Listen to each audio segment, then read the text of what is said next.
It was a crisp autumn morning in the quiet mountain town of Red Creek. The streets were almost empty except for a few locals heading to work, and an elderly man sweeping the front of his diner. At the edge of town, a black SUV rolled to a stop near a small gas station.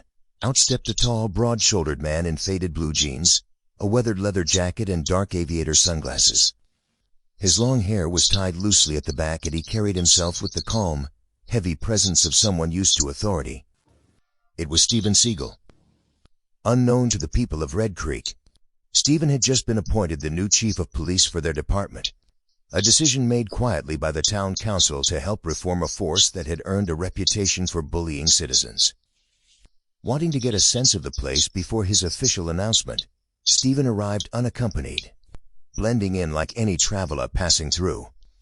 He pushed open the gas station's squeaky glass door and bought a black coffee to start his morning.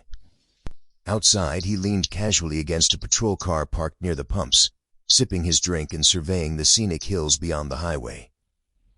Two officers in uniform exited the station store behind him. Both were young, known in town for their short tempers and habit of throwing their weight around. One of them, Officer Grant, narrowed his eyes at Steven. "Hey," Grant barked, striding over. "You think you can just lean on a patrol car like you own the place?" Steven turned his head slowly, his sunglasses hiding his eyes, his face unreadable. "Just enjoying my coffee," he said in a low, even tone. Grant wasn't satisfied. "Get off the car now." The second officer, Davis, chuckled and added mockingly, "Looks like we've got ourselves a tough guy." Steven pushed off the car without a word, stepping back calmly. As he did, Grant swatted the coffee cup out of his hand, spilling hot liquid across the pavement. A few customers at the gas pumps turned their heads, sensing something brewing. Steven stood still, his posture relaxed but deliberate, eyes fixed on the officer. The crowd could feel a shift in the air, like a storm waiting to break. The coffee dripped from the patrol car's bumper, spreading across the pavement like a dark stain. Steven didn't flinch. He just watched the liquid pool at his boots, then slowly raised his eyes toward Officer Grant. The calmness in his gaze was almost unnerving, but Grant mistook it for weakness. "What's the matter, old man?" Grant sneered, stepping closer until he was inches from Steven's chest. "You deaf? I told you to stay away from this car." Steven didn't move an inch. His deep voice was steady, almost quiet. "You've made your point. Now step back." The second officer, Davis, snorted and crossed his arms. "Listen to the way he talks, like he's somebody important." He laughed, trying to provoke a reaction, but Steven's face remained expressionless. His posture was relaxed, shoulders slightly forward, like a man at peace with himself. That composure seemed to irritate Grant even more. "You think you're tough, huh? I asked you a question." Grant shoved Steven's shoulder with an open palm, expecting to knock him back a step. Steven barely shifted. His boots stayed planted firmly on the asphalt. A few people at the gas pumps began whispering. One man pulled out his phone and started recording. A mother with her young son quickly guided him toward their car, sensing the situation could spiral. "Sir, there's no need for this," Steven said. His tone was neither fearful nor angry. Just calm, the kind of calm that somehow makes tempers flare hotter. "I'm not here to cause trouble." Grant laughed bitterly. "Not here to cause trouble? You're loitering around a patrol car acting all high and mighty. Show me some ID, right now." Steven reached slowly into his jacket pocket. Davis's hand twitched toward his holster, thinking Steven might be reaching for something else. The tension thickened in the cool morning air. When Steven pulled out his wallet, he flipped it open and held it out. "Here you go." Grant snatched it from his hand, not even looking at it right away. "You better hope this is legit. I don't want to find out you're some drifter with fake papers." Steven didn't respond. He simply stood, his silence carrying an unspoken weight. Meanwhile, the crowd grew. A delivery driver parked his truck nearby and joined a handful of bystanders, forming a loose half-circle, whispering to each other about the confrontation. Grant flipped through the wallet, frowned, and tossed it back carelessly. "Nothing special. Figures you can't just hang around here. This is police property." Steven caught the wallet mid-air, calmly sliding it back into his pocket. "Officer," he said evenly, "the way you're treating me isn't right. I'd appreciate a little respect." That sentence seemed to ignite Grant's temper further. He stepped forward again, chest puffed out. "Respect is earned. You think you deserve it just by standing here with your sunglasses and your quiet voice?" At that moment, the bystanders started murmuring louder. One woman shook her head and said, "He didn't do anything. Why are they harassing him?" Another man muttered, "This are getting out of hand. Someone should call the station." Grant turned on the crowd. "Mind your own business, folks. This is police matter." Steven's expression didn't change, but there was a subtle shift. His jaw tightened ever so slightly. He spoke again in that calm but commanding tone. "You should be careful with your words. You don't know who you're talking to." Davis laughed at the remark, nudging Grant. "Hear that? He's one of those guys who thinks he's special. Maybe he's some retired mall cop." Grant chuckled along, emboldened by his partner's mockery. "Well, pal, in this town, we decide who's special." Just then, a car pulling up to the station slowed as the driver noticed the scene. The man inside rolled down his window, clearly recognizing Steven but saying nothing yet. He simply parked and stepped out, phone in hand, to start recording as well. The energy in the air shifted again. The crowd sensed there was more to this stranger than met the eye. Grant, oblivious, leaned in closer to Steven, lowering his voice but not his hostility. "Here's your last warning. Get off this property before I arrest you for trespassing and resisting an officer." Steven's head tilted slightly to the side. "You'd be making a mistake." The words weren't a threat, just a statement of fact. That quiet conviction unsettled a few of the bystanders, who were now openly whispering that they'd seen this man before. Davis folded his arms again. "Look at him, still trying to act calm. I say we haul him in and let the chief sort it out." Grant smirked at the idea. "Yeah, let's see what the boss thinks of you." Steven let out a slow breath, eyes never leaving the officer's face. "You'll find out soon enough." The scene had become a spectacle now. Cars driving past slowed to see what was going on, and several more bystanders pulled out their phones, sensing something about this encounter wasn't as ordinary as it appeared. At that moment, the tension reached a new peak, the kind where even the breeze seems to pause, waiting for the next move. The morning sun climbed higher over Red Creek, casting long shadows across the gas station lot. The breeze that had been stirring the autumn leaves a few minutes earlier now seemed to vanish, as if even nature itself was holding its breath. The bystanders were quiet, too quiet, watching the standoff between the tall, calm stranger and the two officers who clearly thought they were in control. Grant shifted his weight from one foot to the other, his lips curling into a smirk. "You like testing my patience, eh?" he said, jabbing a finger at Steven's chest. "I told you to move along, but you just keep standing there like you own the place." Steven didn't budge. "I'm not here to cause trouble," he replied in a voice that was smooth and steady, the kind of voice that didn't need to be loud to command attention. That calmness knotted Grant like sandpaper against his pride. The officer's smirk faltered for a moment, then came back sharper. "You think you're too good to follow simple orders?" From behind the pump, a teenage boy whispered to his friend, "Why doesn't that guy just walk away?" His friend shook his head. "I don't know, but he doesn't look scared. He looks like, I don't know, like he's in control or something." Grant took another step forward, closing the distance between them until his boots almost touched Steven's. "I don't like your attitude. Hands where I can see them." Steven slowly raised his hands to chest height, palms open. His movements were deliberate, unhurried, almost graceful. "There's no need for this," he said. Davis, leaning against the patrol car with his arms folded, chuckled darkly. "Yeah, listen to him, no need for this. You're the one standing here like a statue. Grant, just cuff him already. I'm tired of his smart mouth." That suggestion seemed to light a spark in Grant's eyes. He reached for his cuffs. "Good idea." The crowd reacted with a soft ripple of alarm, whispers, a gasp from the woman standing near the door of the convenience store. "Is he under arrest?" someone asked. "Not yet," another voice answered, "but it looks like it's heading that way." Steven stayed rooted, his eyes fixed on Grant. He didn't resist, but there was a quiet warning in his tone when he spoke. "You're about to cross a line you'll regret." Grant barked a laugh, trying to hide the flicker of uncertainty he felt at those words. "Oh yeah, and why is that?" "Because," Steven said, his voice dropping just a shade lower, "you don't know who you're dealing with." The words hung in the cool morning air, heavy and electric. Grant reached for Steven's arm to spin him around for the cuffs, but before he could, Steven shifted his stance just slightly, almost imperceptibly, but enough that Grant hesitated. It wasn't resistance. It was presence. Something about the way the man moved made it clear he wasn't some helpless passerby. Davis noticed the hesitation and scoffed. "What's the hold-up, Grant? Scared of the old guy?" Grant gritted his teeth. "Not a chance." With that, he grabbed Steven's arm, gripping harder than necessary.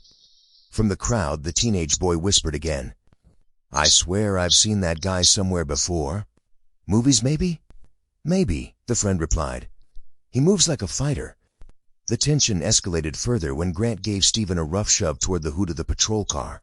Steven's palms touched the metal, but instead of resisting or stumbling, he turned his head slowly to look over his shoulder at Grant. "That was your second mistake," he said quietly. Grant snorted. "Hold, please. What's the first one? Spilling your coffee?" "No," Steven replied, his gaze steady. "The first mistake was assuming I'd let you treat me like that." The exchange sent a visible shiver through the onlookers. They couldn't quite explain it, but something in the way Steven spoke, and his posture and his control, made them believe every word. A delivery driver, still recording, muttered under his breath, "This is about to get real." Davis, trying to play the tough guy, circled around to Steven's other side. "Grant, I think he's bluffing. Let's see what he's hiding." Grant grabbed for Steven's other arm, but this time Steven stepped forward just enough to free himself without any sudden or aggressive motion. It was smooth, effortless, and somehow more intimidating than a shove would have been. "Last warning," Steven said. "Step back." Grant's face reddened. He hated feeling challenged, especially in front of a crowd that was now openly filming and murmuring their disapproval. "That's it," he shouted, reaching for his baton.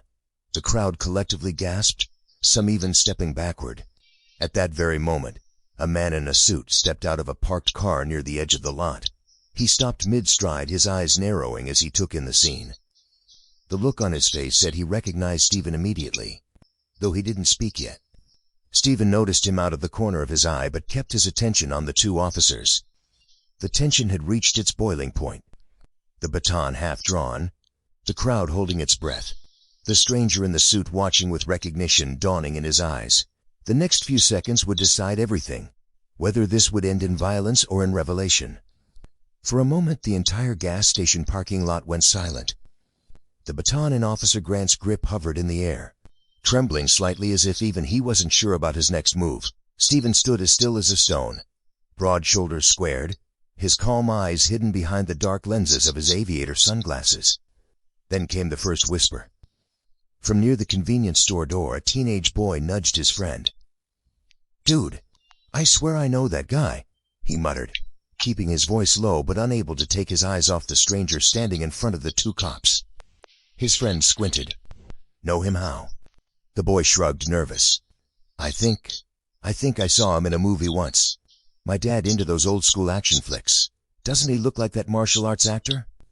The one who never loses a fight?" The friend's brows furrowed as he tilted his head. "You mean Steven Seagal?" The boy nodded slowly. Yeah, that's the one. It can't be him though, right? What would a movie star be doing here?" Their quiet exchange didn't stay quiet for long. A woman in her 30s holding her phone out to record overheard them and frowned as she studied Steven's profile. Her eyes widened. "Oh my gosh," she whispered to herself. "I think they're right." Word began to spread like a ripple through the small crowd.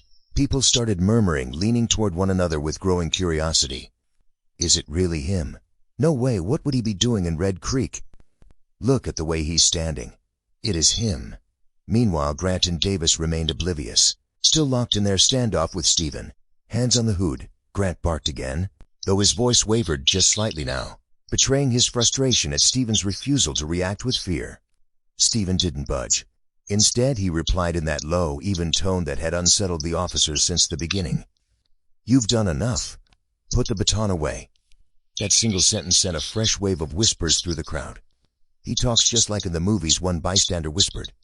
"That voice. Oh man, it really is him," another replied. Near the edge of the lot, the man in the suit, who had stepped out of the parked sedan moments earlier, was now walking closer, his eyes fixed on Steven. There was recognition written all over his face, and unlike the others, his expression was one of relief rather than surprise. Grant noticed the murmurs and shot an annoyed glance at the onlookers. "Everybody back off," he snapped. "This is official police business." A woman near the pumps folded her arms defiantly. "Looks more like harassment to me," she said loudly enough for everyone to hear. Grant's head whipped around, his face flushing red. "Ma'am, stay out of this before Before you what?" she interrupted, not backing down. "He hasn't done anything wrong. We can all see that." The crowd's mood shifted. They were no longer just curious spectators. They were starting to question the officer's behavior openly. Davis stepped in to back his partner. "We don't owe you people an explanation," he barked. "We're handling a potential suspect here." That drew a scoff from a delivery driver leaning on his truck. A suspect for what? Drinking coffee in front of a patrol car? The sarcastic remark earned a few chuckles from the crowd, but the officers didn't find it funny. Grant tightened his grip on the baton. "Last warning," he hissed at Steven. "Do as I say or you'll regret it." Steven's head turned slightly toward the gathering crowd. His calm voice carried enough weight for everyone to hear. "No one deserves to be treated like this without cause. Not in front of their families, not in front of their neighbors, not anywhere." The murmurs grew louder. People nodded in agreement. The man in the suit finally stepped forward, raising a hand. "Officers," he called out firmly, "you need to stop this right now." Grant spun toward him, irritated. "Sir, step back. This isn't your concern." "Oh, I think it is," the man replied with a faint smile. "Especially since you are about to embarrass yourselves in front of the entire department." Grant frowned, confused. "What are you talking about?" The man gestured toward Steven. "Do you even know who you're talking to?" Grant snorted. "Some guy who thinks he's above the law, apparently." The crowd gasped softly as the tension inched up another notch. The whispers now were louder, more insistent. "That is him. It's Steven Seagal. I told you. Are these cops really that clueless?" Steven remained silent, almost stoic, as though he had no interest in defending himself. Instead, he shifted his weight slightly, a subtle move that conveyed complete self-control. Grant, annoyed by the whispers he couldn't quite make out, turned back to Steven. "I don't care who you think you are. I don't care. I give the orders." Steven's voice was calm but firm as he responded. "And sometimes giving orders doesn't mean you're right." The crowd's reaction to that line was immediate. Murmurs of agreement and even a few scattered claps. Grant's jaw tightened. "You're testing my patience." "Davis, get the coughs," but Davis hesitated this time. His eyes darted toward the man in the suit, then back to Steven, then to the murmuring crowd. Something in the atmosphere was shifting, and he felt it. "Grant," Davis said quietly, "maybe we should wait a second." "Wait for what?" Grant snapped. The man in the suit finally stepped closer, his voice dropping but still carrying authority. "You're about to arrest your new boss." The sentence landed like a thunderclap. Gasps erupted from the crowd. Phones tilted forward to capture every reaction. Davis's eyes widened, his posture stiffening as he processed what he'd just heard. Grant blinked, momentarily thrown off balance. "What did you say?" The man smiled faintly. "I said, you're about to arrest the new chief of police." The whispers in the crowd turned into a buzz of astonished chatter. People exchanged wide-eyed looks, realizing the truth behind the calm stranger's presence. Steven remained quiet, watching the officers with that same steady gaze. He hadn't said a word to confirm or deny it. Yet, the revelation was out now, hanging in the crisp air. And the next move belonged to the two officers who suddenly found themselves standing on very thin ice. The gas station lot felt frozen in time. The murmurs of the crowd still buzzed in the background. But Grant's ears rang with the stranger's words. "You're about to arrest your new boss." Grant blinked twice, trying to shake off the uneasy feeling crawling up his spine. His baton wavered in his grip. "New boss? That's some kind of joke, right?" he asked, though his voice lacked the confidence it had moments ago. The man in the suit, Deputy Mayor Collins, folded his arms, his expression calm but cutting. "It's no joke, officer. I was on my way to the station to meet your new chief. Imagine my surprise finding him being manhandled in a parking lot by his own men." The revelation landed like a sledgehammer on the two officers. Davis shifted his weight, his shoulders stiffening as the pieces began to click into place. His eyes darted back to Steven, searching for confirmation. Steven still hadn't moved. He stood tall, composed as ever, a faint breeze lifting the edge of his leather jacket. Then, without a word, he slipped a hand into his jacket and pulled out a black leather badge holder. With a flick of his wrist it opened, revealing the gleaming silver badge of the Red Creek Police Department's new chief of police. The crowd gasped audibly. Phones zoomed in, recording every detail. Grant's smirk vanished entirely. Steven's deep voice broke the silence, steady and commanding yet never raised. "Officer Grant, Officer Davis, you wear that badge to protect the people of this town, not to intimidate them. Respect isn't a privilege you hand out to the people you like. It's the foundation of your duty." Grant's face flushed a deep red. "Chief, he stammered, but Steven raised a hand, slightly silencing him. "You slapped a stranger. You shoved him. You humiliated him in front of the people you swore to serve," Steven continued, his tone even, almost measured, like a teacher laying out a lesson. "That stranger turned out to be your superior officer, but that's not the point. The real problem is that you treated any man that way." The crowd grew quiet, hanging on every word. Even the distant hum of traffic seemed to fade beneath Steven's calm reprimand. Davis lowered his gaze, shame creeping across his face. Grant, however, shifted uncomfortably, still trying to salvage some dignity. "Chief Seagal," he started, his voice rough with regret. We didn't know. You thought wrong." Steven interrupted sharply, his words like the snap of a whip. "You saw a man you didn't recognize and you decided he didn't deserve respect. That ends today." The delivery driver near his truck nodded approvingly, muttering to the person beside him, "That's the kind of leader we need." Steven turned slightly toward the crowd, as if speaking to everyone now. "This badge," he said, lifting his own for all to see, "means we uphold the law without bias. We're not here to look down on people. We're here to protect them, whether they're wearing a suit, a uniform, or old jeans and a leather jacket like me." There was a pause. Then a ripple of applause began at the edge of the crowd, hesitant at first, but quickly growing stronger. Steven looked back at the two officers. "You have a chance to learn from this," he said, his voice softening just a fraction. "Being an officer isn't about being the toughest guy in the room. It's about being the calmest, the fairest, the one who stands between harm and the people who can't protect themselves." Grant swallowed hard, the weight of Steven's words sinking in. He slowly lowered the baton to his side, his posture no longer aggressive. "Chief, I'm sorry," he said quietly. Steven didn't nod, didn't smile. He simply held Grant's gaze for a long, silent moment before answering. "Don't apologize to me. Apologize to them." He gestured to the crowd. Grant turned toward the onlookers, his voice low but audible. "I'm sorry for how I acted. That was wrong." A few bystanders murmured their approval. Others simply nodded. Steven faced the officers again, his expression neutral but his tone softer now. "You'll both report to my office after your shift.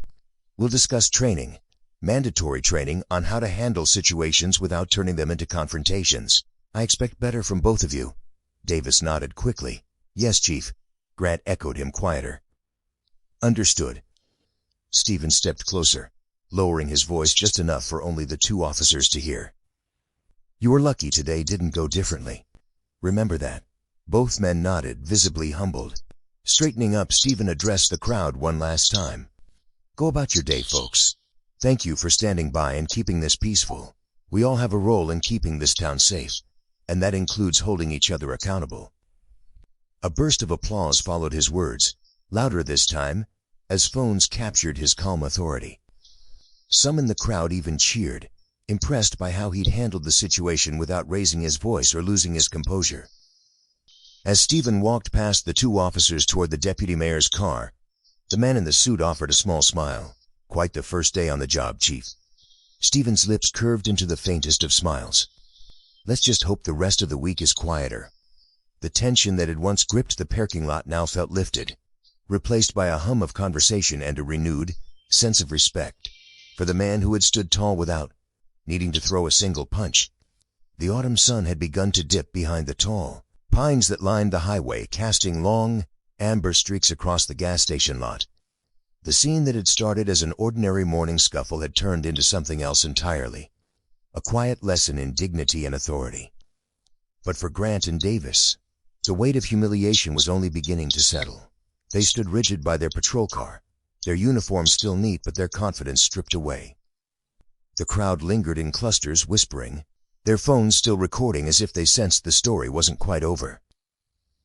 Steven Seagal, the newly revealed police chief, remained calm and unshaken. He stood near the deputy mayor's car, speaking quietly with Collins while keeping a watchful eye on the two officers. His presence alone felt heavier than any shouted order. Collins broke the silence first.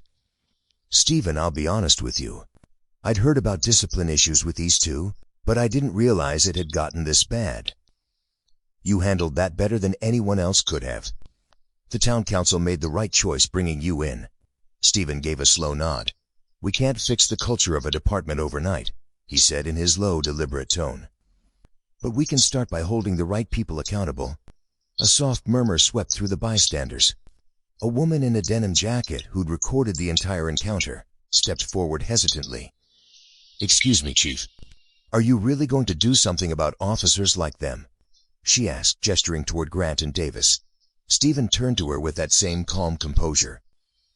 "Ma'am, everyone deserves a chance to do better, if they're willing to learn. But respect is not optional for anyone wearing this badge. Today was their warning. From now on there will be consequences." The woman smiled faintly, reassured, and stepped back into the crowd. Grant shifted uneasily, glancing at Davis. "Chief," he finally said, clearing his throat. I know I messed up.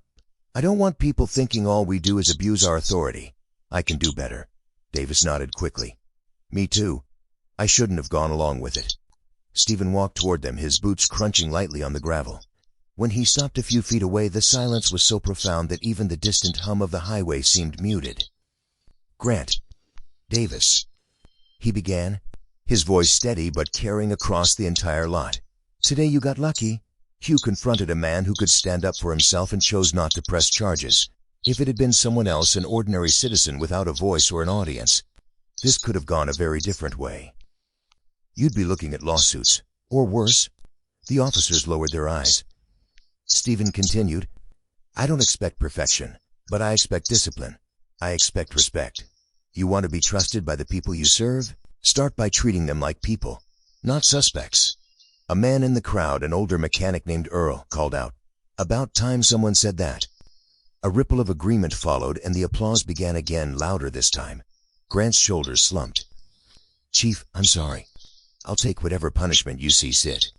Steven nodded slightly, the sangest acknowledgement of the apology. "You'll be reassigned to community service for the next 2 weeks," he said. "You'll work alongside the very people you've been sworn to protect. You'll look them in the eye and see them as neighbors, not just names on reports." Grant nodded silently, humbled. Turning to Davis, Steven added, "You'll join him, and both of you will attend a mandatory workshop on de-escalation tactics. You need to understand that your badge is a responsibility, not a weapon." The decision drew murmurs of approval from the crowd. A teenager near the back whispered to his friend, "Man, that's better than just firing them. Makes them earn the respect back." Steven glanced at the onlookers. "Justice isn't just about punishment," he said, addressing everyone. "It's about making things right and giving people a chance to do better. But those chances aren't endless. Next time it won't be a lesson, it'll be a termination." The crowd cheered, some even clapping him on the shoulder as he passed. Grant's voice cracked slightly as he said, "Thank you for not throwing us off the force. Chief, we'll do better." Steven studied both men for a moment, his face unreadable, then replied simply, "We'll see." As the crowd began to disperse, a local news van pulled up. Tipped off by the flurry of social media posts already circulating, a reporter hopped out, mic in hand, eager to capture what had unfolded. "Chief Seagal," she called. "Word is spreading fast about what happened here. Any statement for the public?" Steven faced the camera briefly, his voice low but clear. "No one's above the law. Not even the people who enforce it. Today's not about headlines, it's about doing what's right." The reporter smiled, clearly impressed by the soundbite, and turned to interview some of the bystanders. Meanwhile, Collins leaned toward Steven with a half-smile. "Looks like your first day's going viral already." Steven chuckled softly, barely audible. "I didn't take this job for the fame," he said. "But if the story helps rebuild trust between the police and the people, then maybe it's worth it." Grant and Davis remained near their patrol car, quieter than they'd been all day. They exchanged a look, one of silent understanding that this incident had changed how they'd approach their jobs from now on. As the last of the crowd trickled away, the gas station lot fell into a calm evening hush. The incident that began as an abuse of power had transformed into a turning point for the entire department. For Steven, it was just the start of a long road ahead.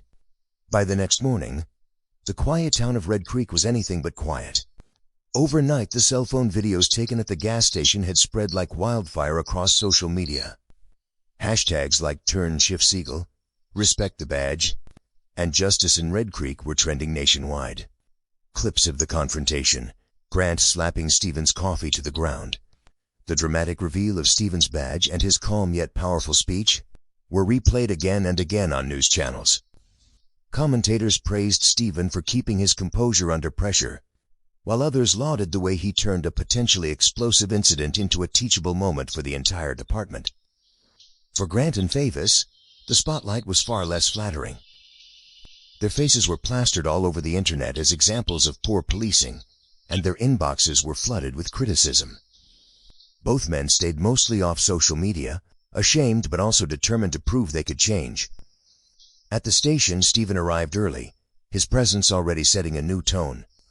The atmosphere among the officers was noticeably different, quieter, more serious. A few of the senior officers who'd been skeptical of the town council's choice for chief now regarded him with something like respect. Grant and Davis reported to his office on time, looking far less cocky than they had the day before. Grant was the first to speak. "Chief," he began, his voice low and sincere, "I know I embarrassed myself, the department, and the town. I deserve whatever's coming." Steven leaned back in his chair, hands folded. "You embarrassed the badge," he said evenly. "But yesterday you also took responsibility. That's a start." He outlined their reassignment: community service, public apologies, and mandatory de-escalation workshops. Grant and Davis nodded, fully aware they were being given a chance most chiefs wouldn't have offered. Meanwhile, in the town's diner, locals watched the news on a mounted TV. The elderly owner, who'd seen the incident unfold live the day before, said with a chuckle, "Never thought I'd see the day when a Hollywood star schools our own cops on respect." Outside, a group of teenagers held up their phones, showing each other clips of Steven's speech. "This is the kind of cop I'd want in my town," one of them said as others nodded in agreement. Later that day, the deputy mayor held a brief press conference outside the station. Flanked by Steven on one side and a few senior officers on the other, he addressed the crowd of reporters. "We want to reassure the people of Red Creek that the department is committed to rebuilding trust," Collins announced. "Yesterday's incident, while unfortunate, has highlighted the importance of accountability within our force. Chief Seagal's leadership has already made a difference." When Steven stepped up to the podium, cameras flashed in rapid bursts. His words were simple but firm. "Uniforms don't make us better than anyone else. They make us responsible for everyone else. My promise to this town is that we will serve with fairness, humility, and respect for all people, no exceptions." The statement struck a chord, sparking another wave of applause from the small crowd gathered outside the station. Reporters asked about Grant and Davis's future. Steven didn't dodge the question. "They're staying on for now. I believe in second chances, but not third. They'll have to earn back the trust they've lost." As the press conference wrapped up, the videos continued to rack up millions of views online. Across the country, people shared the story as an example of how leadership and respect could diffuse even the most tense situations. By evening, Steven sat alone in his new office, the sun casting warm stripes across his desk. A faint knock at the door interrupted his thoughts. It was Davis carrying a stack of paperwork. "Chief," Davis said awkwardly, "just wanted to say, I'm glad you're in charge. Yesterday opened my eyes. I'll do better." Steven studied the younger officer for a moment, then gave a slight nod. "Good. Prove it every day you wear that badge." As Davis left, Steven glanced at the framed photo of the town's police department hanging on the wall. The men and women in it looked back at him solemnly, as if acknowledging the weight of the work ahead. Outside, the town of Red Creek carried on, but there was a new energy in the air, a sense that things were changing for the better. The incident that began with an unnecessary slap had transformed into something far larger, a reminder that authority is earned, not demanded, and that dignity can disarm even the most heated conflicts.